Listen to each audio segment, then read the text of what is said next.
আল্লাহ আমার রব, এই রবি আমার সব। দামে দামে তুন মনে তারি অনুভব। তোমার দুনিয়াতে আমি যেদিকে তাকাই, অথই নিয়ামতে ডুবে আছি সবাই। পাক পাখালির গানে শুনি তসবি কলো রব, তসবি কলো রব। আল্লাহ আমার রব, এই রবি আমার সব। আসসালামু আলাইকুম প্রিয় দর্শক, আপনারা যারা দেশে আছেন প্রবাসে, সবাইকে জানাই মাহে রমজানের শুভেচ্ছা। শুরু হলো পবিত্র রমজান উপলক্ষে আনটিভি আয়োজিত এবং লাভিল নিবেদিত অনুষ্ঠান আপনার জিজ্ঞাসা। আপনাদের সাথে আছি আমি জয়নুল আবেদিন আজাদ। আর আজকে আমাদের মাঝে অতিথি হিসেবে উপস্থিত আছেন বিশিষ্ট আলেম শেখ রফিকুল ইসলাম আল মাদানী। আসসালামু আলাইকুম ওরহমতুল্লাহি তাআলা ওয়া বারাকাতুহু। প্রিয় দর্শক, আমাদের আজকের প্রাসঙ্গিক আলোচনার বিষয় তওবা। চলুন তাহলে জিজ্ঞাসার আলোকিত ভুবনে। আসসালামু আলাইকুম প্রিয় দর্শক, আমরা প্রশ্ন নিচ্ছি, পরিচয় দিয়ে প্রশ্ন করুন। জি, আসসালামু আলাইকুম। ওয়ালাইকুম আসসালাম। আমি পাবনা থেকে বলছি, আয়শা খাতুন। জি বলুন। আমার একটা প্রশ্ন হলো, ওই তারাবির নামাজটা 8 রাকাত পড়ি, আর যে কয় রাকাতই পড়ি, 4 রাকাত পর করণীয়টা কি? 2 রাকাত করে নিয়ত করে 4 রাকাত পড়লাম, তারপরে করণীয় কি? নাকি 2 করে কমপ্লিট করবো? 8 রাকাত পড়ি, 12 রাকাত পড়ি, যাই পড়ি, আর নাকি 4 রাকাতের পর কোনো ভূমিকা আছে? সেটা একটু বলে দিবেন।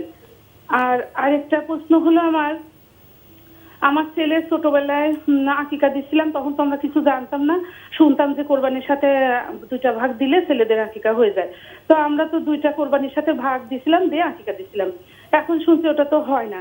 তাহলে আমার ছেলে তো বড় হয়ে ম্যাট্রিক পাস করলো, তা আমি ভাবছি ওর আকিকাটা আমি আবার নতুন করে 2টা খাসি দিয়ে দিতে চাচ্ছি। এটা আমার দেয়াটা মানে হবে কিনা, দিতে পারবো কিনা? আর আরেকটা প্রশ্ন হলো, জি ওই কি যেন ভুলে যাচ্ছি, কি যেন একটা প্রশ্ন করবো, মনেই পড়ছে না। আচ্ছা, আমি আর অন্য সময় করবো না, এখন আমার মনে হচ্ছে না। জি ধন্যবাদ। আসলে প্রশ্নগুলো না লিখে নিলে ভালো হয়। টেলিভিশন যখন প্রশ্ন করেন তখন একটু অন্যরকম অবস্থা সৃষ্টি হয়ে যায়। তাই প্রশ্ন যদি আপনারা লিখে নেন তাহলে প্রশ্ন সুন্দর হবে, সঠিক হবে এবং আমাদের পক্ষে জবাব দেওয়া খুব সহজ হবে। তো আপনি গুরুত্বপূর্ণ 2টি প্রশ্ন করেছেন। তারাবি আপনি বলছেন যে 8 রাকাত বা যত রাকাতই পড়েন, 4 রাকাতের পর কিছু করণীয় আছে কিনা? আলহামদুলিল্লাহ, ওয়াসসালাতু ওয়াসসালামু আলা রাসূলিল্লাহি ওয়া বাদ। সম্মানিত বোন, আপনাকে অনেক ধন্যবাদ। আপনি আসলে খুব গুরুত্বপূর্ণ একটি প্রশ্ন করেছেন। যেহেতু আমাদের সমাজে আমরা দেখতে পাচ্ছি যে প্রতিটা মসজিদে 4 রাকাত শেষ হলেই কেমন যেন একটি গুঞ্জরণ শুরু হয়ে যায় এবং কি যেন কিছু পড়া হয়, এবং যারা জানে না তারা মনে করে যে এখানে কি জানি গুরুত্বপূর্ণ একটা জিনিস, যেটা আমি হয়তো জানি না। আসলে কি নবীজি সাল্লাল্লাহু আলাইহি ওয়াসাল্লাম এমন কিছু পড়েছেন? মা আয়েশা রাদিয়াল্লাহু তাআলা আনহা নবীজি সাল্লাল্লাহু আলাইহি ওয়াসাল্লামের এই রাতের যে সালাত কিয়ামুল লাইল, এটি বর্ণনা করে তিনি বলছেন, কানান নবী সাল্লাল্লাহু আলাইহি ওয়াসাল্লাম ইউসাল্লি আরবাআন সুম্মা ইউসাল্লি আরবাআন। নবীজি সাল্লাল্লাহু আলাইহি ওয়াসাল্লাম প্রথম 4 রাকাত পড়তেন, তারপরে 4 রাকাত পড়তেন। এই যে তারপর, সুম্মা মানে তারপর, এটি কেন বললেন? আসলে তো রাতের নামাজ নবীজি 4 রাকাত পড়তেন না। রাতের নামাজ পড়তেন 2 রাকাত, তারপরে 2 রাকাত। কারণ অন্য হাদিসে তিনি বলে দিয়েছেন, সলাতুল লাইলি মাসনা মাসনা, রাতের নামাজ 2 রাকাত করে। মা এসে কেন 4 রাকাত বললেন এই জন্য যে 2 রাকাত করে 4 রাকাত পড়ার পরে অবস্থা এমন হতো যে আর শরীরে কুলি উঠতো না। এক একটি রাকাত দীর্ঘ ছিল, অনেক বেশি কোরআন তেলাওয়াত করা হতো। এবং মা আয়েশা রাদিয়াল্লাহু তাআলা হাদিসে বলিয়ে দিচ্ছেন, লা তাসআল আন তুলিহিন্না ওয়া হুসনিহিন্না, এই নামাজ কত লম্বা ছিল, দীর্ঘ ছিল, তুমি সেটি জিজ্ঞাসাই করবে না। অতএব যদি কারো অবস্থা এরকম হয় যে 2 রাকাতে খুব বেশি সময় লাগিয়েছে, অথবা 4 রাকাতে অনেক সময় লেগে গিয়েছে, অথবা 6 রাকাত পরে টায়ার্ড হয়ে গেছে, যখন তার শারীরিক মানে সে স্ট্রেংথ পাচ্ছে না, একটু রেস্ট মনে করছে, তখন সে একটু রেস্ট নেবে। এই রেস্টের সময় কেউ চাও খেতে পারে, রেস্টের সময় কেউ হয়তো শরীরটাকে টান করতে পারে। তবে নির্দিষ্ট কোনো দোয়া অথবা নির্দিষ্ট কোনো কোরআনের আয়াত, নির্দিষ্ট কোনো আমলের বাইন্ডিংস, এটি নবীজি সাল্লাল্লাহু আলাইহি ওয়াসাল্লাম থেকে এবং সাহাবায়ে কেরামের আমল থেকে প্রমাণিত হয়নি। যা আমরা পড়ছি এগুলো এগুলো আমাদের নিজেদের তৈরি করা। আমরা তো দ্রুত পড়ছি, আমরা তো অত ক্লান্ত হচ্ছি না। হ্যাঁ, জি জি। এবং আমাদের এখানে যে বাস্তব কথা বলেছেন যে 4 রাকাত সালাত যেটা আদায় করা হচ্ছে, এটি তো নবীজি সাল্লাল্লাহু আলাইহি সাল্লামের হাফ রাকাতের সমানও নয়। অতএব সম্মানিতা বোন, 4 রাকাতের পর নির্দিষ্ট কোনো আমল নেই। আপনি চাইলে একটু রেস্ট নিয়ে নিলেন, আর যদি মনে করেন যে না, যেহেতু আমরা অত লম্বা করে পড়ি না অথবা পারি না, আমি একাধারে আরও বেশি পড়ে ফেলবো, হয়তো একটা রেস্টে আমি 20 রাকাত অথবা 8 রাকাত মানে যেটি পড়েন। 4 রাকাতের পর আসলে করণীয় রাসূল সাল্লাল্লাহু আলাইহি ওয়াসাল্লাম নির্ধারণ করেননি, জি, তাই আমাদের বোধহয় নতুন করে নির্ধারণের প্রয়োজন নেই। প্রয়োজন নেই। বোন প্রশ্ন করেছেন, আগে তো জানতেন না, তো ছেলের আকিকা করেছেন গরুতে 2 ভাগ দিয়ে, পরে জানলেন যে আকিকা গরুতে ভাগ দিয়ে হয় না, তা এখন কি আবার নতুন করে ছেলের আকিকা করবেন? ছেলে তো এখন এসএসসি পাস করেছে। নবীজি সাল্লাল্লাহু আলাইহি সাল্লাম আকিকার ক্ষেত্রে বলছেন আহরিকু আনহু দামান। এই নবভূমিষ্ঠ যেই নবজাতক এর মানে সুস্থতার জন্য, এর মানে হেফাজতের জন্য আহরিকু আনহু দামান, তোমরা একটা প্রাণ বিনিময় করবে। আহরিকু আনহু দামান, একটা প্রাণ হতে পারে, গরু দিয়েও হতে পারে, খাসি দিয়েও হতে পারে, কিন্তু সেখানে কিন্তু প্রাণের অংশবিশেষ বলা হয়নি। অতএব মানে এই আকিকার ক্ষেত্রে যদিও কোরবানির বিধিবিধানের মতোই বিধিবিধান, গোশত খাওয়ার ক্ষেত্রেও প্রাণীর শর্তগুলো, তারপরেও মানে কোনোভাবেই এটি বিশুদ্ধ নয় যে কোরবানির সাথে করবেন। অতএব বোন যেটি শুনেছেন আলাদা ইবাদত, আলাদা ইবাদত। অতএব মানে মা আয়েশা রাদিয়াল্লাহু তাআলা বলেছেন আকিকার সুন্নত হলো 3টি। ফার্স্ট ক্লাস সুন্নত হলো 7 দিনের দিন, নতুবা সেকেন্ড ক্লাস সুন্নত হলো 14 দিনের দিন, নতুবা 21 দিনের দিন। ওলামায়ে কেরাম এমনও বলেছেন যে 7 দিন 14 দিন এইগুলোর বাইন্ডিংস নেই, চাইলে একদিন আগে একদিন পরেও করতে পারে। আর যখন এরকম সময় 7, 14, 21 চলে যায়, এরপরে এটি মুস্তাহাব হয়ে যায়, জীবনের যে কোনো সময় করতে পারে। এমনকি কেউ যদি তার মানে বার্ধক্যের সময় মনে করে যে আমার আকিকা করা হয়নি, সে করবে। অতএব আপনি ধরে নেন যেই আপনি আকিকাটি করেছেন সেটি একটা নফল আমল হয়ে গিয়েছে, আল্লাহ সেটার জন্য সওয়াব দিবেন। এখন যদি আপনার শক্তি সামর্থ্য থাকে তাহলে আপনি তার জন্য মানে আলাদা যদি আপনি একটা আকিকা দেন, নিঃসন্দেহে সওয়াবের কাজ হবে ইনশাআল্লাহ। আর না দিলেও কোনো সমস্যা নেই। আসলে আকিকার বিষয়গুলো তো নবী সাল্লাল্লাহু আলাইহি ওয়াসাল্লাম সুস্পষ্ট করে গেছেন এবং তিনি ছাগল দিয়েই করতে বলেছেন। এখানে প্রশ্ন জাগে যে বিষয়ে নবী সাল্লাল্লাহু আলাইহি ওয়াসাল্লামের সুস্পষ্ট বক্তব্য থাকে, তো সেটা পালন করা তো আমাদের কর্তব্য। আমাদের তো গরু মহিষের দিকে যাওয়ারও তো দরকার নেই বোধহয়। কিন্তু ছাগল বললেন যে ছেলে হলে 2টি, মেয়ে হলে 1টি। জি, এটি ছিল আল্লাহ রাসূলের আমল। কিন্তু অন্য আরেকটি হাদিসে যেখানে বলে আহরিকু আনহু দামান, যে একটা প্রাণ, তো সেই হিসাবে এই হাদিস অনুযায়ী কেউ যদি এর চেয়ে বড়টাও দেয়, কিন্তু একটা কমপ্লিট প্রাণ, ওইটা মৌলিক জিনিস, এটা হলো মৌলিক বিষয়। আর আমাদের জন্য তো সহজ হয় এবং নবী সাল্লাল্লাহু আলাইহি ওয়াসাল্লাম বক্তব্য অনুযায়ী ছাগল তো দিতে আমরা অভ্যস্ত জি। আমাদের। তো আমরা জানলাম। প্রিয় দর্শক, প্রশ্ন নিচ্ছি। আসসালামু আলাইকুম, পরিচয় দিয়ে প্রশ্ন করুন। আসসালামু আলাইকুম। ওয়ালাইকুম আসসালাম। আমার একটি প্রশ্ন আছে। আমি বাইরে যখন যাই তখন শাড়ির উপরে ওড়না পরি, তো বোরকা পরি না। এটা নিয়ে আমার মনে সন্দেহ যে আমি অনেক বড় পাপ করতেছি কিনা। তো পবিত্র কোরআনে আমি দেখেছি যে লেখা আছে, হে হে নারীরা, তোমরা চাদর দিয়ে বক্ষদেশ ঢেকে রাখো, তোমরা ওড়না দিয়ে বক্ষদেশ ঢেকে রাখো। এখন সে ওড়না পরলে চলবে নাকি বোরকাই পরতে হবে, এটা আমার জানার আগ্রহ। জি, ধন্যবাদ আপনাকে। প্রশ্ন তো পেয়েছেন। জি, সম্মানিত বোন, ধন্যবাদ আপনাকে প্রশ্নটি করার জন্য। দেখুন, আসলে নিজের সৌন্দর্য এবং পোশাকের সৌন্দর্য, এই সৌন্দর্য দিয়ে যেন সমাজ, যুব সম্প্রদায়, পুরুষ মানুষ তারা যেন প্রভাবিত না হয়, তাদের মনের ভিতরে যেন ফিতনা না হয়, তাদের মনের ভিতরে যেন কুমন্ত্রণা না আসে, আকৃষ্ট না হয়, এটি কিন্তু মূল টার্গেট। অতএব আমাদের দেশে যে শাড়ি পরে মানে মহিলারা, একটি 12 হাত কাপড়, এটিকে কেউ যদি শাড়ির হক আদায় করে পরে, তাহলে তো আমি মনে করি যে এই শাড়ির পরে তারপরে যদি কেউ ওড়নাও না পরে তবু তার হয়ে যাবে, কিন্তু শাড়িটিকে তো হক আদায় করে পড়তে হবে। আর যদি সম্পূর্ণ শাড়িটি নিচে পেঁচিয়ে ফেলা হয়, এরপরে দেখা যায় পরার পরে মাথায় দেওয়ার মতো আর কাপড় নেই, অপরদিকে আবার পেট পিঠ সব বেরিয়ে আছে, তাহলে এরকম 12 হাত নয় 24 হাত কাপড় পরলেও তার পর্দা হচ্ছে না। এক্ষেত্রে বোধহয় শাড়ির সাথে ওড়নাটা বোধহয় যুক্ত করলে মোটামুটি ভাবে নিশ্চিত হওয়া যায়। আপনি যদি শাড়িটাকে সুন্দর করে পরেন, এর উপরে যদি অতিরিক্ত একটা চাদর ওড়না যেগুলো, তবে একটা শর্ত, সেটা হলো যে ওড়না আজকে দেখা যায় যে অনেক সময়, আপনাকে বলছি না, আমাদের সমাজে দেখা যায় যে ওড়নাটা নিছক একটি ফ্যাশন ওড়না হয়ে দাঁড়িয়েছে।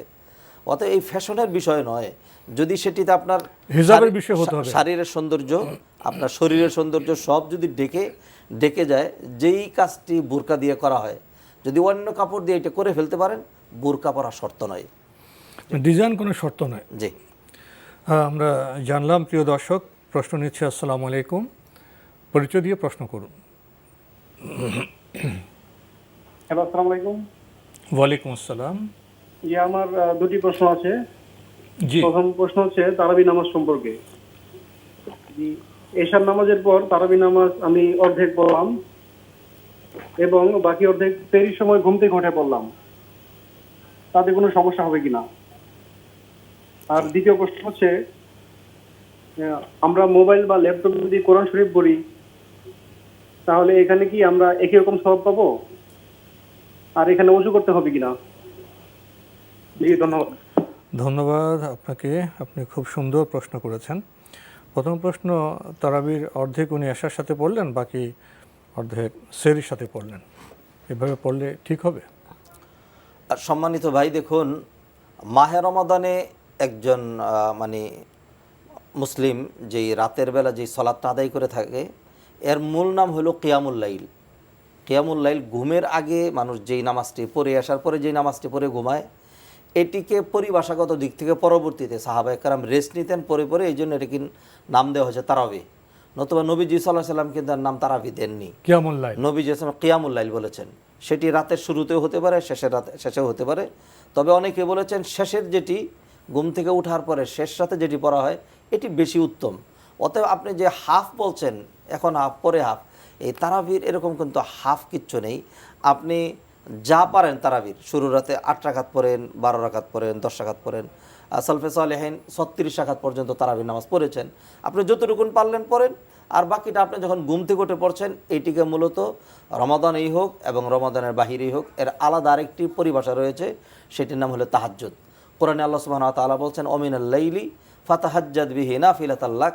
অতএব ঘুম থেকে ওঠার পর আপনি যেটি পড়ছেন সেটি হবে তাহাজ্জুদ। এবং যেহেতু এই নামাজগুলো সুন্নত অথবা নফল, অতএব এখানে কোনো বাইন্ডিংস নেই। নবীজি সাল্লাল্লাহু আলাইহি ওয়াসাল্লাম বলছেন, আল মুতাতাওয়িউ আমিরু নাফসিহি, যে ব্যক্তি নফল ইবাদত করে, সুন্নত ইবাদত করে, সে তার নিজেই নিজের আমির। সে চাইলে কিছু বাড়াবে, কিছু কমাবে, কিছু শুরুতে, কিছু শেষে। জি, অতএব আপনার জন্য এরকম কোনো বাইন্ডিংস নেই যে আপনি অর্ধেক শুরুতে করতে হবে বা অর্ধেক পরে করবেন অথবা করতে পারবেন না, এরকম কোনো বাইন্ডিংস নেই। আমাদের ভাই নামাজটি আমরা এভাবে বলতে পারি, তিনি আসলে কিয়ামুল লাইল করছেন, কিয়ামুল লাইল করছেন, রাতের প্রথম ভাগে করছেন, আবার ঘুম থেকে উঠে করছেন। জি, তো একটু ঠিকই হবে বলি। ঠিক আছে, দুটোই কিয়ামুল লাইল। এবং কিয়ামুল লাইলের মানে যে এসার সাথে সাথে রমাদানে যেটি পড়া হয়, এটিকে পরিভাষাগত দিক থেকে তারাবি বলা হয়। আর ঘুম থেকে ওঠার পরে যেটি পড়া হয়, সেটিকে তাহাজ্জুদ বলা হয়।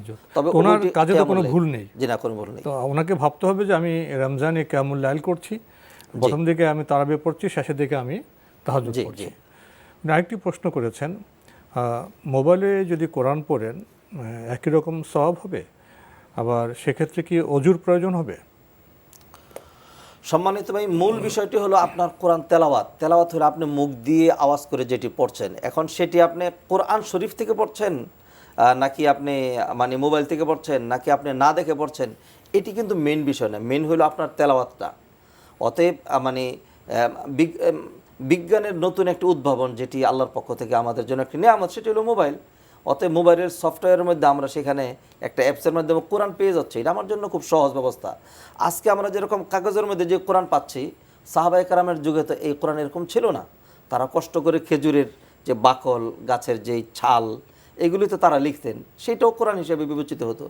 মূল কোরআনটা হলো আপনি যেটি তেলাওয়াত করছেন। অতএব মোবাইল থেকেও যদি আপনি তেলাওয়াত করেন, তাহলে আপনি সওয়াব পাবেন, আর কোরআন থেকেও যদি করেন তবু সওয়াব পাবেন। তবে হ্যাঁ, যদি কোথাও এমন লেখা থাকে যেটি দেখে আপনি মানে দেখে দেখে পড়তে পারছেন এবং সেখানে আপনার মনোযোগটা একটু বেশি হচ্ছে, তাহলে নিঃসন্দেহে সওয়াব বেশি হবে, কারণ অর্থ বোঝার বিষয় রয়েছে। অতএব মোবাইল থেকে পড়লেও কোনো সমস্যা নেই, আর কোরআন দেখে পড়লেও কোনো সমস্যা নেই। ইনশাআল্লাহ উভয়টির সওয়াব আল্লাহ সুবহানাহু ওয়া তাআলা দিবেন। তো মোবাইল দেখে পড়তে গিয়ে কি অজুর প্রয়োজন হবে? আসলে কোরআন তেলাওয়াত কেউ যদি কোরআন থেকেও করে তখনও কিন্তু অজুর কোনো বাইন্ডিংস নেই।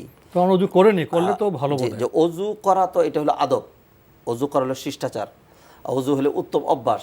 এবং অজু আমরা তো অজু করেই পড়ি, ভাইকে উদ্বুদ্ধ করছি অজু করি আপনি পড়বেন, মোবাইল থেকেও পড়েন অথবা কোরআন থেকে।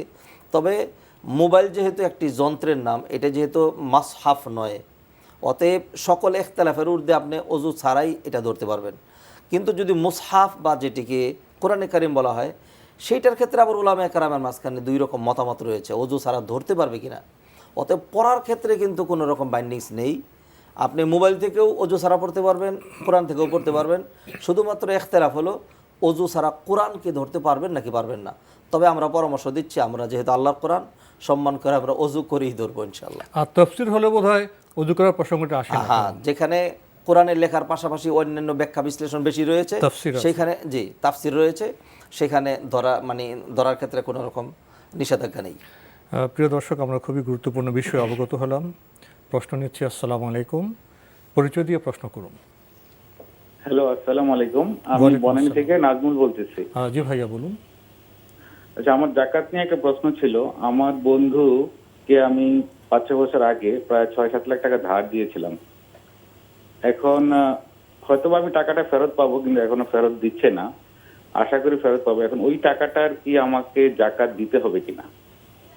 জি, আরেকটা প্রশ্ন ছিল, আমার শ্বশুর, ওনার মানে রিটায়ারমেন্টের কিছু টাকা এফডিআর করা আছে, যেটা জাকাতের নেশাব পরিমাণের চেয়ে বেশি।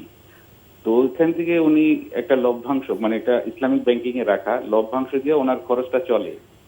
এখন ওনার ওই টাকার কি জাকাত দিতে হবে কিনা, যেটা এফডিআর করা আছে ওইটার উপরে? জি। এই দুটাই। প্রথম প্রশ্ন আমাদের এই ভাইয়ের, 7 লাখ টাকা ধার দিয়েছিলেন 6 বছর আগে, টাকা পরিশোধ করছেন না, এখন ওই টাকার উপর তার জাকাত আসবে কিনা? ওলামায়ে কেরাম এই ধরনের মানে সিচুয়েশনে মানে 3টা ফতোয়া দিয়েছেন। সেটা হলো যে যদি কারো টাকা অন্য কোথাও আটকে থাকে এবং সেটি তিনি মানে যখন চাচ্ছেন তখনই হাতে পাচ্ছেন না, তাহলে তো ওনার মালিকানাটা পূর্ণাঙ্গ মালিকানা হয়নি। অতএব এখন যদি ওনার অন্য দিক দিয়ে দেওয়ার ক্যাপাসিটি না থাকে আর ইসলাম তাকে বাধ্য করে যে জাকাত দিতে হবে, তাইলে এই অ্যামাউন্টটা তিনি কোত্থেকে পাবেন? টাকাটা তো তার হাতে নেই। অতএব যদি এই ভাইয়ের সুবিধা থাকে, তিনি যদি চান যে আমার টাকা এবং আমি পাবো নিশ্চিত, অতএব তিনি জাকাত দিয়ে গেলেন, তাহলে কোনো সমস্যা নেই। কিন্তু যদি এখন জাকাত না দেন তাহলে কোনো সমস্যা নেই। তিনি এই টাকাটা যখন হস্তগত করবেন, যখন টাকাটা পাবেন, তখন বিগত বছরগুলোর প্রতি বছরের জাকাত দিলেও চলবে, অথবা যেই বছর পেয়েছেন শুধু ওই বছরের জাকাত দিলেও ওনার জাকাত আদায় হয়ে যাবে ইনশাআল্লাহ। যখন টাকা পাবেন, টাকা মালিক হলেই জাকাত দিতে হবে। আরেকটি প্রশ্ন, ওনার শ্বশুর তো অবশ্যই নিয়েছেন এফডিআরে কিছু ইসলামিক ব্যাংকিংয়ে টাকা রেখেছেন, লভ্যাংশ পান, সেটা দিয়ে উনি চলেন। এখন ওই এফডিআরের টাকার উপর জাকাত আসবে কিনা? সম্মানিত ভাই, এফডিআর যেটি, এটি তো একটি মানে একটা মূলধনের নাম। যে মূলধনটি মানে গচ্ছিত রয়েছে, ফিক্সড ডিপোজিট, এটি তো ব্যাংকের কাছে মানে জমা রয়েছে, এটি আপনার একটা ক্যাশ অ্যামাউন্ট। অতএব যেহেতু এই ক্যাশ অ্যামাউন্টের উপরে বছর ঘুরছে এবং তিনি এখান থেকে লভ্যাংশ পাচ্ছেন, এটা ঠিক ব্যবসার মূলধনের মতো, এটা ঠিক ব্যবসার মূলধনের মতো। অতএব তিনি লভ্যাংশ দিয়ে চলেন, তাতে কোনো সমস্যা নেই।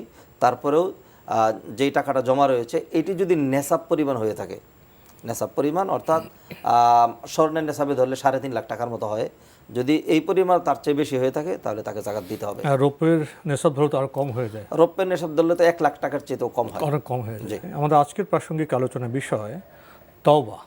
জি, তওবা আল্লাহ সুবহানাহু ওয়া তাআলার পক্ষ থেকে বান্দার জন্য একটি মানে গোল্ডেন চান্স অথবা সুযোগ। মানে যেই তওবার মাধ্যমে একজন বান্দা যত অপরাধী করুক না কেন সবগুলো কিন্তু দুই মুছে সাফ করে দেওয়া হয়। নবীজি সাল্লাল্লাহু আলাইহি ওয়াসাল্লাম হাদিসে বলছেন, আত্তাইবু মিনাজ যামবি কামান লা যামবা লাহু। যে ব্যক্তি তওবা করে তার উদাহরণ ওই ব্যক্তির মতো যার জীবনে কোনো গুনাহই নেই। আল্লাহ সুবহানাহু ওয়া তাআলা কোরআনে বলছেন, অতুবু ইলাল্লাহি জামিআন আইয়ুহাল মুমিনুনা লাআল্লাকুম তুফলিহুন। ও মুমিনরা, তোমরা আল্লাহর কাছে তওবা করো, তাহলে সফলতা খুঁজে পাবে। আল্লাহ সুবহানাহু ওয়া তাআলার কাছে তওবাটা খুব বেশি প্রিয়। নবীজি সাল্লাল্লাহু আলাইহি ওয়াসাল্লাম হাদিসে বলেছেন, লাল্লাহু আশাদ্দু ফারহাতান বিতাওবাতি আবদিহি মিন আহাদিকুম। মরুভূমিতে এক ব্যক্তি তার উট হারিয়ে ফেলেছিল, এরপরে নিশ্চিত হলো যে মারা যাবে, এরপর সে উট পেয়ে এত খুশি হলো যে ভুলে সে বলে ফেললো যে ও আল্লাহ, তুমি তো উঠ এনে দিয়েছো, অতএব তুমি আমার গোলাম আর আমি তোমার মনিব। বলতে চেয়েছিল আল্লাহ আমি তোমার গোলাম, তুমি আমার মনিব, কিন্তু খুশির কারণে কথাটা সে সম্পূর্ণ উল্টো বলে উল্টো হয়ে ফেলেছে। গেল। জি। তো নবীজি বললেন ওই ব্যক্তি যত বেশি খুশি হয়েছে, কোনো বান্দা যখন তওবা করে আল্লাহ সুবহানাহু ওয়া তাআলা ওই বান্দাকে পেয়ে তার চেয়েও বেশি খুশি হন, খুশির মাত্রা অনেক বেশি হয়ে অনেক যায়। বেশি হয়। আর এই কারণে নবীজি সাল্লাল্লাহু আলাইহি সাল্লাম মূলত তো তওবাটা মানুষ গুনাহ থেকে করে। নবীজি সাল্লাল্লাহু আলাইহি সাল্লাম তিনি নিষ্পাপ ছিলেন, গুনাহ করতেন না, তারপরে তিনি তওবা করতেন। কেমন তওবা করতেন?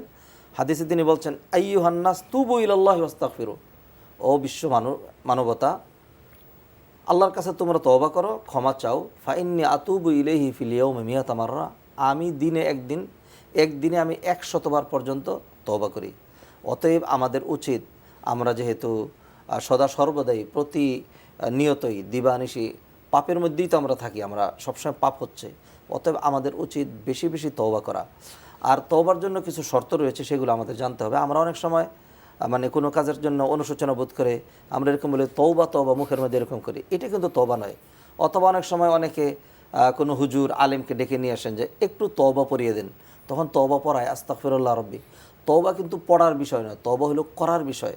আর সেই করাটা মুখ দিয়ে নয়, হাত দিয়ে নয়, সেই তওবাটা হলো অন্তর দিয়ে করতে হবে। কাজের মাধ্যমে ভুল থেকে পাপ থেকে প্রত্যাবর্তন করা, অন্তর দিয়ে করতে হবে। ইনশাআল্লাহ এই বিষয়ে আমরা আরো আপনার কাছ থেকে জানবো প্রশ্ন নেওয়ার পরে। আসসালামু আলাইকুম প্রিয় দর্শক, পরিচয় দিয়ে প্রশ্ন করুন।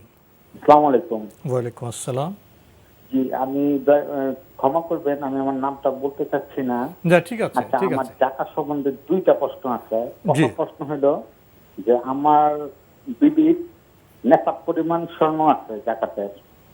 এখন আমি এই বছর নেশাব পরিমাণ যে জাকাতটা আছে সেই জাকাতটা আমি দিয়ে দিলাম। এখন আগামী বছর কি ওই স্বর্ণের জাকাত আবার দিতে হবে? এটা হলো আমার প্রথম প্রশ্ন। মানে প্রতি বছর এটা কি স্বর্ণ না স্বর্ণের গহনা? গহনা। জি জি, আচ্ছা, দ্বিতীয় প্রশ্ন আচ্ছা। বলুন।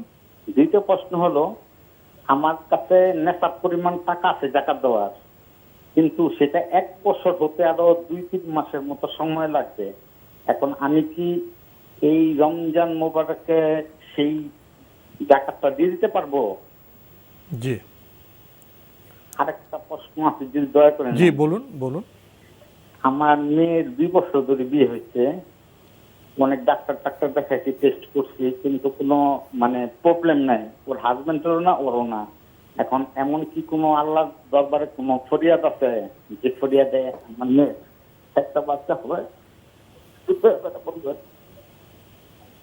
মানে বাচ্চার জন্য ফরিয়াদ? জি জি জি। ধন্যবাদ আপনাকে, আপনি খুব সুন্দর প্রশ্ন করেছেন। ওনার প্রথম প্রশ্ন হলো, ওনার স্ত্রীর নেশা পরিমাণ গহনা আছে স্বর্ণের। না, মূল প্রশ্ন হলো এটাকে প্রতি বছর দিতে হবে না একবার দিলে হয়ে যাবে জি। জাকাত? সম্মানিত ভাই, আসলে আপনি এই গহনার উপরেই বলেন অথবা অন্য সম্পদের উপরে বলেন, যদি কারো নেশাব পরিমাণ সম্পদ থাকে তাহলে জাকাতের বিষয়টা হলো প্রতি বছর একবার। দেখুন, দিন ইসলামের যে মৌলিক 5টি বিষয় রয়েছে, আমি খুব তাড়াহুড়ো করে বলে দিচ্ছি। ইমানটা হলো প্রতি মুহূর্তের বিষয়, 1 মুহূর্ত আপনি ইমান ছাড়া থাকতে পারবেন না। সলাৎটা হলো দৈনন্দিন বিষয়, দৈনিক 5 বার লাগবে। আর সিয়ামটা হলো বছরে 1 মাস। আর হজটা হলো জীবনে 1 বার। আর জাকাত হলো বছরে 1 বার। অতএব 1 বছর জাকাত দিলে এমন হবে না যে আগামী বছর, খাবারের মতো আমরা যেরকম প্রতিদিন সকালে খাচ্ছি আবার আগামীকাল সকালে খাচ্ছি, ঠিক তদ্রূপ মানে জাকাতটাও প্রতি বছর 1 বার দিতে হবে। জাকাত প্রতি বছরই পরিশোধ করতে হবে, প্রতি বছরই দিতে হবে। আরেকটি প্রশ্ন হলো, ওনার নেশা পরিমাণ টাকা আছে কিন্তু সময়ের দিক থেকে আরো 2 মাস বাকি আছে পূর্ণ হবার, উনি কি এখন জাকাত দিতে পারবেন? নবীজি সাল্লাল্লাহু আলাইহি ওয়াসাল্লাম আলী রাদিয়াল্লাহু তাআলা আনহুকে বলেছেন, ইজা কানা লাকা মিআতা দিরহামিন ওয়া হালা আলাইহিল হাউল, যদি তোমার 200 দিরহাম পরিমাণ সম্পদ থাকে এবং এর উপর 1 বছর অতিক্রান্ত হয়, তাহলেই তোমার উপর জাকাত আসবে। অতএব যেহেতু বছর ঘুরেনি, আপনার এই সম্পদের উপর আপনার স্বাধীনতা রয়েছে, আপনি চাইলে 2 মাস পর দিতে পারবেন। কিন্তু যেহেতু আপনি রমাদানের ফজিলত ধরতে চাচ্ছেন এবং আপনি একটু মানে সময় হওয়ার আগেই জাকাতটা দিয়ে দিতে চাচ্ছেন, যেহেতু এটি একটি অর্থনৈতিক আবাদত, অতএব এই ক্ষেত্রে মানে আপনি যদি একটু 2 মাস আগে দিয়ে দেন তাহলে আপনার এটা আদায় হয়ে যাবে। তাহলে আর 2 মাস পরে আর দিতে হবে না, আবার 1 বছর পরে সেগুলো জাকাত দিলে চলবে। অতএব আপনার স্বাধীনতা রয়েছে, আপনি এখন দিয়ে দিলে আদায় হয়ে যাবে ইনশাআল্লাহ। ওনার শেষ প্রশ্ন, ওনার মেয়ের বিয়ে হয়েছে, ওরা মাশাআল্লাহ ভালোই আছে, এখন সন্তানের জন্য ফরিয়াদ করতে চাচ্ছেন, এই ফরিয়াদটা কিভাবে করবেন? সম্মানিত ভাই, আপনি আপনার মেয়ের সন্তানের জন্য আবেগ আপ্লুত হয়ে পড়েছেন, আমরাও দোয়া করছি। দেখুন, আমি আপনাকে কোরআন থেকে দুটো ঘটনা শোনাই। জাকারিয়া আলাইহিসসালাম তিনি মারিয়াম আলাইহিসসালামকে দেখার জন্য গেলেন, গিয়ে দেখেন মেহরাবে এমন ফলফলাদি রয়েছে যেগুলি এই দেশে নেই। তখন তিনি এখন জিজ্ঞেস করলেন, কোত্থেকে তুমি এগুলি পেলে? মারিয়াম আলাইহিসসালাম বললেন, মিন ইনদিল্লাহ, আল্লাহ দিয়েছেন আমাকে। তখন জাকারিয়া আলাইহিসসালাম ভাবলেন যে আমি বৃদ্ধ হয়ে গিয়েছি, আমার স্ত্রী বৃদ্ধা, সন্তান নেই, আল্লাহ তো পারেন।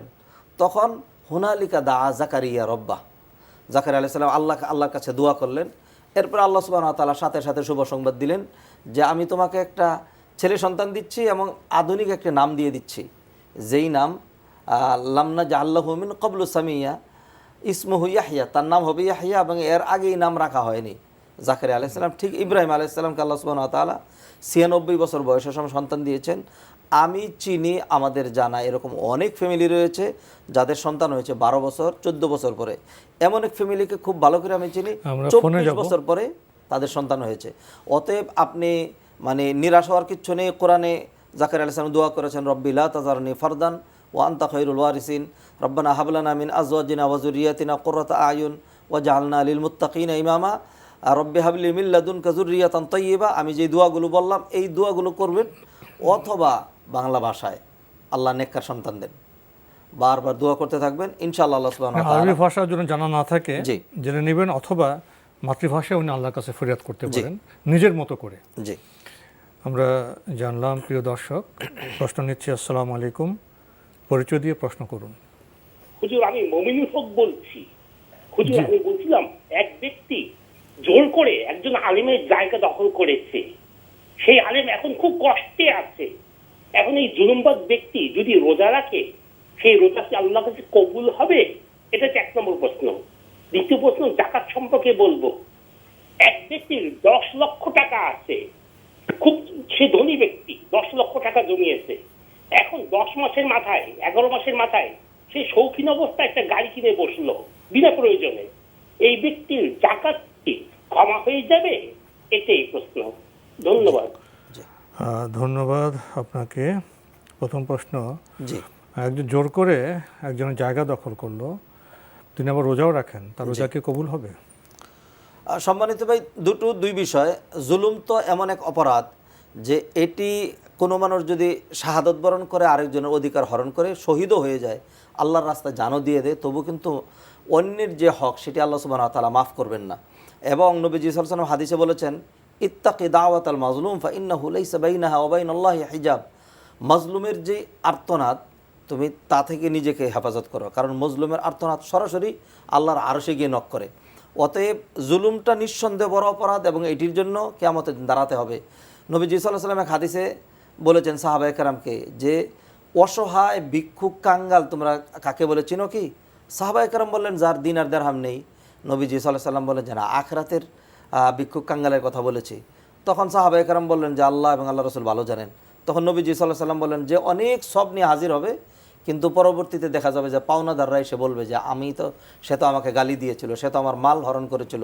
অতএব যেই লোক একজন আলেমের জায়গা নিয়ে নিয়েছে, জোর জবরদস্তি করে জুলুম করেছে, এটি তার অপরাধ, এটি তার গুনাহ হবে। এবং এই প্রাপ্য দুনিয়াতে সে আদায় না করলে, ক্ষমা তার থেকে না নিলে, কিয়ামতের দিন এটি তার পরিশোধ করতে হবে। কিন্তু এর পাশাপাশি সে যদি রোজা রাখে, তার রোজা কবুল হবে।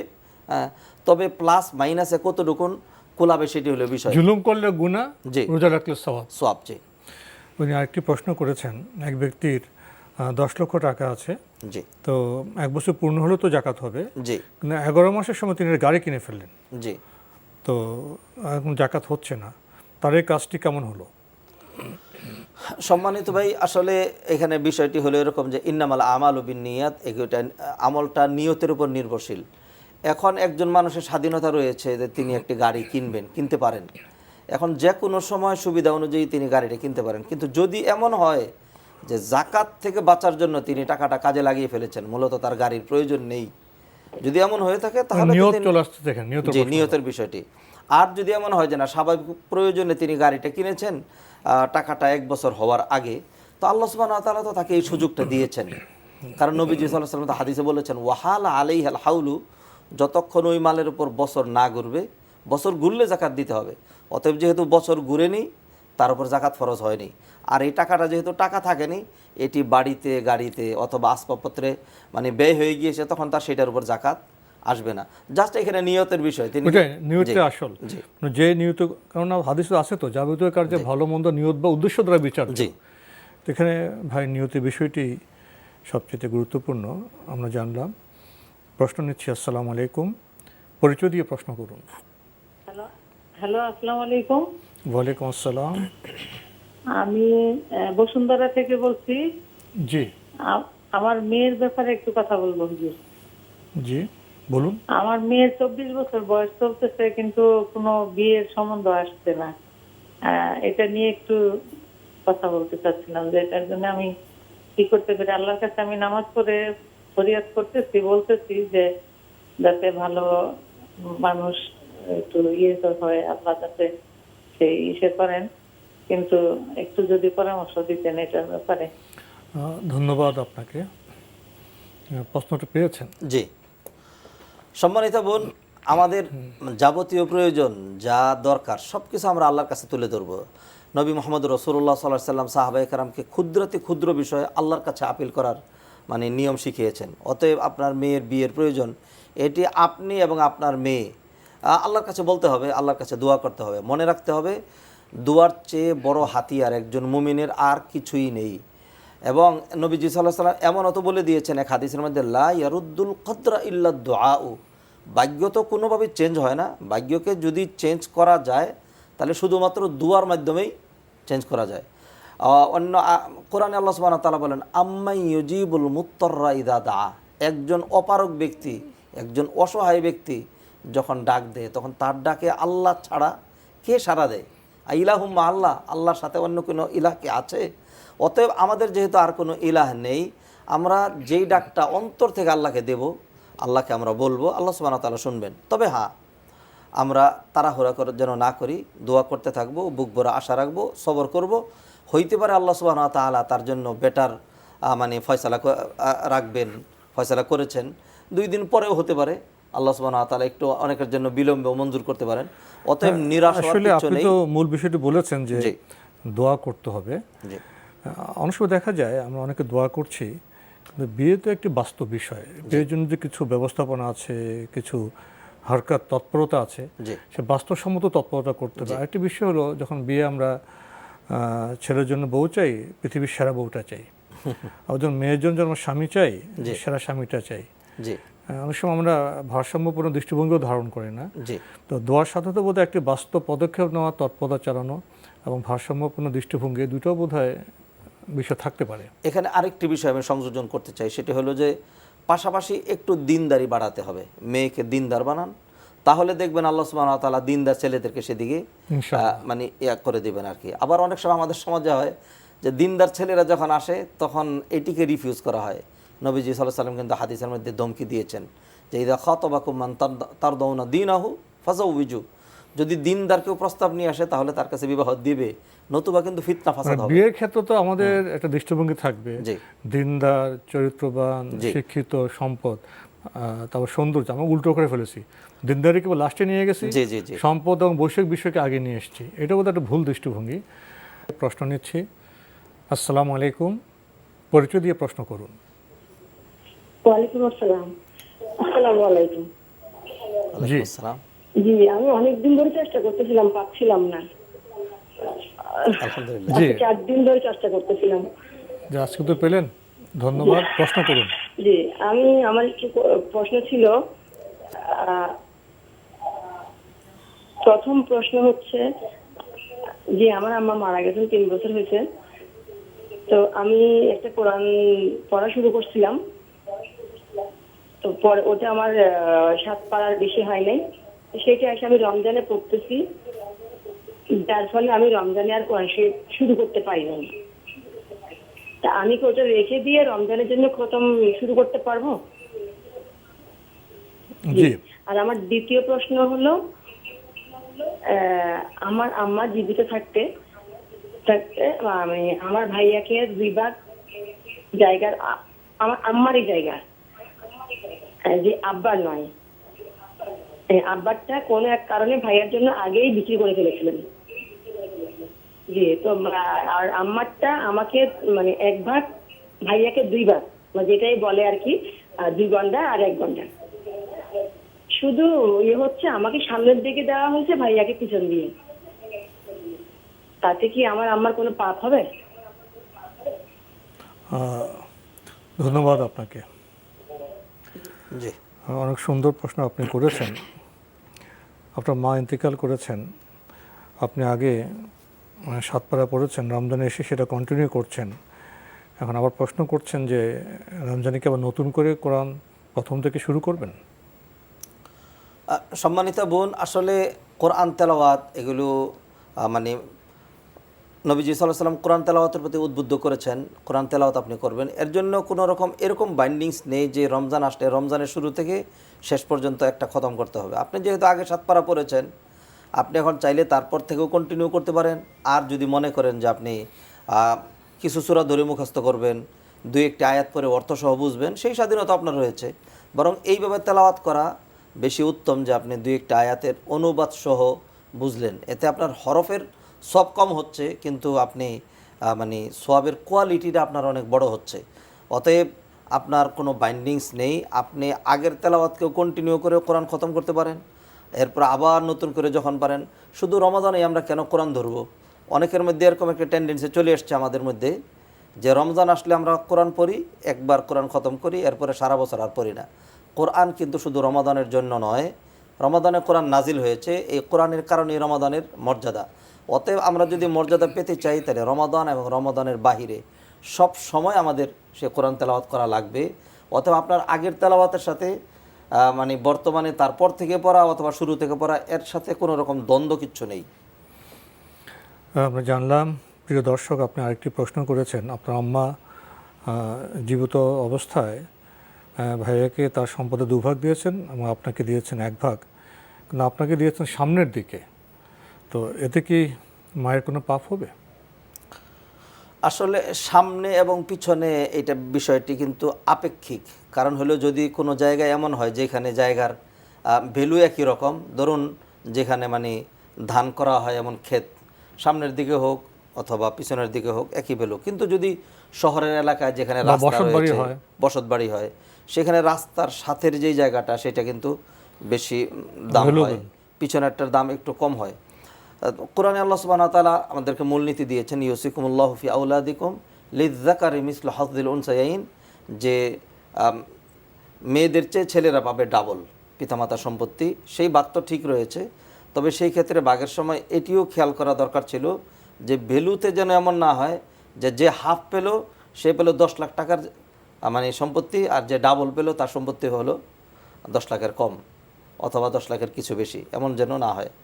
অতএব মানে আপনাদের জায়গাটা কীরকম সেটা তো ভ্যালু আমরা ধরতে পারছি না, কিন্তু পরিমাণের দিক থেকে মাপটা তো ঠিক আছে, যে ছেলে পাবে ডাবল আর মেয়ে হলো তার অর্ধেক। মায়ের পাপ হবে কিনা এটা তো মায়ের নিয়তের উপর নির্ভর করবে, তাই না? জি। অনেক সময় মানুষ অত সূক্ষ্ম চিন্তা করে না, যে ছেলেকে তো 2 ভাগ দিলাম, মেয়েকে 1 ভাগ, এরকম ভাবতে পারেন। নিয়ত যেমন হবে ফল তেমন হবে। অথবা ভাগ করার সুবিধার্থে একজনকে এই দিক দিয়ে আরেকজনকে ওই দিক দিয়ে, তা কিছুটাই দিক সেদিক তো থেকেই যাবে। মানুষের ফয়সালার মধ্যে মানুষ একদম 100% পারফেক্ট ইনসাফ করতে পারে না। আমরা ওই যে পাপের প্রশ্ন আসলে সেটা তার মায়ের নিয়তের উপর নির্ভর করবে। তার নিয়ত যদি কোনো পাপ না থাকে বা নিয়ত যদি কোনো ভ্রান্তি না থাকে, তাহলে তো পাপ হওয়ার বিষয় আসে না, ঠকানোর ইচ্ছা যদি না থেকে থাকে। আমরা জানলাম। প্রিয় দর্শক, প্রশ্ন নিচ্ছি। আসসালামু আলাইকুম, পরিচয় দিয়ে প্রশ্ন করুন। জি, আসসালামু আলাইকুম। ওয়ালাইকুম আসসালাম। স্যার, আমার 2টা কোশ্চেন। জি বলুন। 1 নম্বর কোশ্চেন হচ্ছে হলো, আমার স্ত্রীর সাথে আমার বিবাহ হয়েছে 13 বছর আগে। তখন দেনমোহর ছিল 1.5 লাখ টাকা, যে দেনমোহরটা এখনো পর্যন্ত আমি পরিশোধ করিনি। এখন যদি পরিশোধ করতে হয়, কি আমার ওই 1.5 লাখ টাকায় পরিশোধ করলে হবে, নাকি এইটা মানে এখন পরিশোধ করতে গেলে এটা আরো বাড়বে? ধন্যবাদ আপনাকে। দ্বিতীয় প্রশ্ন হচ্ছে হলো কি, আমার কিছু দেনা আছে। যেমন দেনা গ্রহণ হচ্ছিল, আমি অনেক সময় অনেক জায়গা থেকে ধরেন টাকা নিয়েছি বা আমার মনে নাই বা অনেক দোকান থেকে আমি কিছু বাকি নিয়েছি, যেগুলো আমি হয়তো বা পরিশোধ করে নিই। আবার অনেক জায়গায় হয়েছে যখন কলেজ জীবন থেকে শুরু করে যে টাকা পরে দেব বা দিনই, এরকম বিভিন্ন বেশ কিছু দেনা আছে, যে দেনাগুলো আমার মনেও নেই, বা অনেক জায়গা থেকে স্থান পরিবর্তনের কারণে আমি মনেও করতে পারছি না, বা কিছু লোকের কাছে টাকা তারও মনে নেই সে আমার কাছে কত টাকা পায়, বা আমিও মনে করতে পারতেছি না। এক্ষেত্রে আমার কি করণীয়? আর অনেকে আমার মনেও নেই যে জি, ধন্যবাদ আপনাকে। আমরা আপনাকে উপলব্ধি করেছি। প্রথম প্রশ্ন যে দেনমোহর প্রসঙ্গে, বহু আগে 1.5 লাখ টাকা নির্ধারিত হয়েছিল, এখন পরিশোধ করলে কত করবেন? সম্মানিত ভাই, আসলে যেটি নির্ধারিত ছিল, উচিত ছিল যে যথাসম্ভব তাড়াতাড়ি আপনি সেটি দিয়ে দিবেন, যাতে স্ত্রী সেখান থেকে উপকৃত হয়। এটিকে সে হয়তো বাড়াতে পারতো। এখন শর্ত করে এর উপরে মানে এরকম কোনো নির্দিষ্ট অ্যামাউন্ট আমাদের পক্ষে করা সম্ভব নয় যে 1.5 লাখেরটা এখন ভ্যালুয়েশনে এসে 10 লাখ দাঁড়িয়েছে, এরকম করা সম্ভব নয়। মোহর যেটি নির্ধারণ ছিল সেই মোহরটি আপনি দিবেন। আর আপনার স্ত্রীকে যদি আপনি এর চেয়ে বেশি দিতে চান মোহরের বাহিরে, তোমার মোহর 1.5 লাখ দিলাম, যেহেতু দেরিতে দিয়েছি এখন তোমাকে আমি আরও দিচ্ছি, স্বাধীনতা তো আপনার রয়েছে। স্বাধীনতা আপনার রয়েছে, তবে বিবেচনা করতে পারেন। জি, তবে কখনোই এটা আমাদের পক্ষে নির্ধারণ করা সম্ভব নয় কারো পক্ষেই, যে যেটি নির্ধারণ হবে যত দেরি হবে তত বাড়বে। হাদিসে কিন্তু এমন কোনো ইন্ডিকেশন নেই। অতএব মোহর যেটা নির্ধারণ হয়েছিল, আতুন নিসা সাদাকাতিহিন্না নিহলা, আপনি ওই মোহরটাই সন্তুষ্ট চিত্তে ফরজ মনে করে দিয়ে দেন, আর দেরি করবেন না। যেহেতু দেরি হয়ে গেছে, আর দেরি করবেন না, আগে 1.5 লাখ দেন। এরপর আপনি বেশি দিতে চাইলে সেটি আপনার এবং আপনার স্ত্রীর মাঝখানের বিষয়। আরেকটি প্রশ্ন, অনেক দেনা আছে, জি, দেনা উনি যে বিবরণ দিলেন যে মনে নেই, বাকি নিয়েছি, এই দেনা পরিশোধের ক্ষেত্রে এখানে একটি শিথিলতা বিষয় চলে আসছে। তো এখন ওনার উনি অনুতপ্ত, উনি এখন জানতে চাচ্ছেন ওনার করণীয় কী? সম্মানিত ভাই, দেখুন, মানুষের যেই হক সেইগুলো থেকে যদি তওবা করতে হয় তাহলে অতিরিক্ত একটি শর্ত রয়েছে। আমরা যেই গুনাহগুলো আমাদের এবং আল্লাহর মাঝখানে জড়িত, সেইখানে তো শুধু অনুতপ্ত হলেই পাপটা ছেড়ে দিলে, প্রতিজ্ঞা করলে যে আর এই কাজ করবো না, তাহলেই তো তওবা হয়ে যায়। কিন্তু অন্য মানুষের যে হকগুলো সেগুলো কিন্তু আদায় করার বিষয়, নতুবা তওবা হয় না। অতএব আপনি যেরকম সিচুয়েশন উল্লেখ করেছেন, এইগুলোরও সমাধান রয়েছে। যদি কারো ক্ষেত্রে আপনার ধারণা হয় যে তার সাথে আমার লেনদেন থেকে থাকতে পারে, তাহলে আপনি মানে হাসি খুশিও তো তার থেকে আপনি ক্ষমা নিয়ে নিতে পারেন, যে যদি কখনো আপনার কিছু পানা থেকে থাকে আমার কাছে, তাহলে মাফ করে দিয়েন। এতটুকুন আপনি বলে কিন্তু সহজেই মাফ নিয়ে নিতে পারছেন। হ্যাঁ, যদি এমন সিচুয়েশন হয় যাদেরটা মনেই করতে পারছেন না, অথবা এমন লোক ছিল যাকে আদৌ বলা সম্ভব নয়, অথবা মনেই নেই কার ঋণ, তাহলে সেই ক্ষেত্রে আপনি একটা আন্দাজ করেন, একটি পরিমাপ করেন যে আপনার কত টাকা এরকম ঋণ হতে পারে। ধরুন আপনি হিসাব কষে বের করতে পারলেন যে 10,000 টাকার মতো হতে পারে, তাহলে আরও 1,000 টাকা বাড়িয়ে সতর্কতামূলক আপনি এগুলো ওদের পক্ষ থেকে আল্লাহর রাস্তায় সদাকা করে দেন, তাহলে আল্লাহ সুবহানাহু ওয়া তাআলা ইনশাআল্লাহ আপনার মাপের ব্যবস্থা করে দেবেন। এক্ষেত্রে কি আরেকটি বিষয় এরকম আছে, উনি কিন্তু আন্তরিকভাবে চেষ্টা করেন, অনুতপ্ত হয়ে এখন সব দেনা শোধের কিছু মনে নেই, ওনার করণীয় ওনার সামর্থ্যের বাইরে চলে যায়। এই প্রচেষ্টাকে আল্লাহ তো বোধহয় কবুল করতে পারেন। আল্লাহ তো বোধহয় তার পক্ষ থেকেও যারা তাদের কাছে উনি ঋণী, তাদের শোধ করে দিতে পারেন না। তা তো অবশ্যই, যদি অবস্থা এরকম মানুষের প্রচেষ্টা দেখে, যদি অবস্থা এরকম হয় যে এখন তার সাধ্য নেই, দিতে পারছে না, তাহলে সে যদি এটি দেওয়ার জন্য তার মানসিকতা তৈরি হয়, আল্লাহর কাছে সে দোয়া করে, তো অন্য দিক দিয়ে তাদেরকে পুষিয়ে দেখ। ধরুন যার 10,000 টাকা সে মেরেছে, এখন 10,000 টাকা তাকে দেওয়া দরকার ছিল, এমন দোয়া করে দেখ তার জন্য যেই দুয়ার পরিমাণ হয়ে যাবে 10 লক্ষ টাকা। চেষ্টাটাই মূল, হতাশার কারণে চেষ্টা করে যান ভাই আপনি জানা পরিশোধের, বাকি আল্লাহর কাছে বলুন। আমরা প্রশ্ন নিচ্ছি। আসসালামু আলাইকুম, পরিচয় দিয়ে প্রশ্ন করুন। আসসালামু আলাইকুম, আমি লালপুরের নাটোরের লালপুর থেকে বলতেছি। জি ভাইয়া বলুন। আমার একটা প্রশ্নের যে একটু আগে আমার প্রশ্নটাই হারাই ফেলি, যে তারাবি নিয়ে। জি, তারাবি যে 20 টাকা, যে বর্তমানে যে বিভিন্ন মসজিদে বাংলাদেশে 20 টাকা চলতেছে, এটা ঠিক কিনা? 20 টাকাতে নির্ধারিত ভাবে পড়তেছে, খতম তারাবি পড়তেছে, সূরা তারাবি পড়তেছে। অনেক আলেমের বলে যে এটা 20 টাকা সঠিক। আর 2 নাম্বার হচ্ছে, একটু আগে যে একটি মহিলা প্রশ্ন করলেন, জীবিত অবস্থায় জমি দিয়ে গেলেন ছেলেকে এবং মেয়েকে, অর্ধেক মেয়েকে আর ডবল ছেলেকে, জীবিত অবস্থায় ভাগ করার হুকুম কে দিল? এক। আর আরেকটা, জয়নুল আবেদিন আজাদ সাহেবের একটা পরামর্শ আমি বিশেষভাবে অনুরোধ করব, সাইফুল ইসলাম মাদানী, রফিকুল ইসলাম সাহেব মাদানী, এবং আবু বকর মোহাম্মদ জাকারিয়া টুপি মাথা দিয়ে প্রশ্নের উত্তর দেন, আর উপস্থাপক টুপি থাকে না। আমি অনুরোধ করব আগামীকালকে থেকে টুপি দিয়ে, যদি গুনাহ না হয়ে থাকে, আমি কোর্ট জোরে অনুরোধ করব টুপি মাথা দিয়ে উপস্থাপনা করতে। প্রথমে টুপির প্রসঙ্গে আসি। আপনি যেভাবে বলেছেন এতে মনে হয় যেন অনুষ্ঠান উপস্থাপনার জন্য টুপি পরাটার শরীয়তে কোনো বিধান। এরকম হলে আমি অবশ্যই আগামীকাল নয়, আমি অতিথি পড়তাম। তো টুপি পরার প্রসঙ্গে আমার একটা ধারণা আছে। আমি যে শায়খদের সাথে আমি প্রোগ্রাম করতেছি তাদের সাথে আমার মত বিনিময় হয়। আপনার পরামর্শের জন্য আপনাকে ধন্যবাদ। তো সেটা অনিবার্য হলো আমি আরও আগে থেকে পড়তাম। এই বিষয়ে আশা করি মাওলানা রফিকুল ইসলাম আপনি বলবেন। আমাদের হাতে সময় বোধহয় একেবারে কম। উনি বলছেন যে আরেকটি বিষয়, যে উনি বিশ্বাকাতের আগে আমার আরেকটি বিষয়ে যাচ্ছি, ওই যে জীবিত অবস্থায় মা দিয়েছেন ছেলে এবং মেয়েকে, এই হক উনি কোত্থেকে পেয়েছেন, একটি প্রশ্ন করেছেন। জি, প্রথমেই সেই আগের যে প্রশ্নটি তিনি নিয়ে আসছেন সেটি ধরি। সেটি হলো আসলে মিরাসের যে বিষয়টি, এগুলো আল্লাহ সুবহানাহু ওয়া তাআলা যেমন রেখেছেন এইভাবেই ছেড়ে দেওয়া। পিতামাতা যখন দুনিয়া থেকে চলে যাবেন তখন তারা আইন তো আছেই। জি, এটি নিয়ম এবং এটি উত্তম।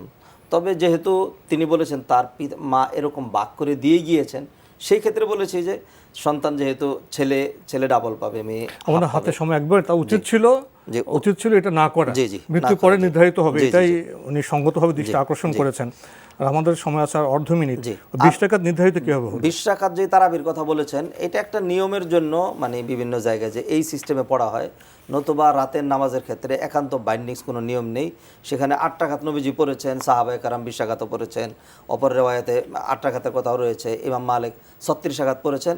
অতএব যেদিন যতটুকু সম্ভব, তবে একটা মসজিদে যদি এরকম হয় যে আজকে 10 টাকাত পড়বে, কালকে 12 টাকাত, তাহলে সিস্টেমেটির মধ্যে একটি হবে। তাহলে আপনার 8 টাকাতে পড়া যাবে, 20 টাকাতে পড়া যাবে, বেশিও পড়া যাবে, মানে এটাই পড়তে হবে এবং নির্ধারণ করার কোনো এখতিয়ার আমাদের নেই। আর টুপি প্রসঙ্গে যদি একটানে বলতেন। আসলে টুপি পরাটা এটা ভালো বিষয়, এটা সুন্নাতুল আদা, এটা সুন্নাতুল কোনো ফদিলা নয়। অতএব আমরা যারা এই লাইনেরই এইভাবে আমরা অভ্যস্ত, তো আমাদের বিষয়টি একরকম। আর যারা জেনারেল শিক্ষিত তারা পড়লেন, তবে মানে এরকম কোনো বাইন্ডিংস দেওয়া সম্ভব নয় যে আপনাকে টুপি পরতে হবে বা এরকম। হয়তো তারপরে আপনার পরামর্শের জন্য ধন্যবাদ। আপনি ওনার জন্য হয়তো ভেবেছেন যে টুপিটা পরলে বেশি সুন্দর দেখা যাবে। জাযাকাল্লাহ খাইর। তো আজকে আমাদের এখানে শেষ করতে হচ্ছে। আপনাকে অনেক ধন্যবাদ। আপনাকে ধন্যবাদ। প্রিয় দর্শক, আমরা এতক্ষণ দেখছিলাম এনটিভি আয়োজিত এবং লাভ হলো নিবেদিত অনুষ্ঠান। আপনার জিজ্ঞাসা, আমাদের অনুষ্ঠান আপনারা অনলাইনেও দেখতে পারবেন। ভিজিট করুন www.ntvbd.com। এছাড়া ইউটিউবে এবং আমাদের ভেরিফাইড ফেসবুক পেজে অনুষ্ঠান দেখতে পারবেন। প্রিয় দর্শক, আমরা আজকে আপনাদের প্রশ্নের আলোকে অনেক কিছু জানলাম। আপনাদেরকে অনেক ধন্যবাদ। দেখা হবে ইনশাআল্লাহ আগামীকাল একই সময়ে। প্রিয় দর্শক, মহান আল্লাহ আমাদের সবাইকে নিরাপদে রাখুন শান্তিতে। আসসালামু আলাইকুম। আল্লাহ আমার রব, এই রবি আমার সব, দামে দামে তুন মনে তারি অনুভব। আল্লাহ আমার রব, এই রবি আমার সব।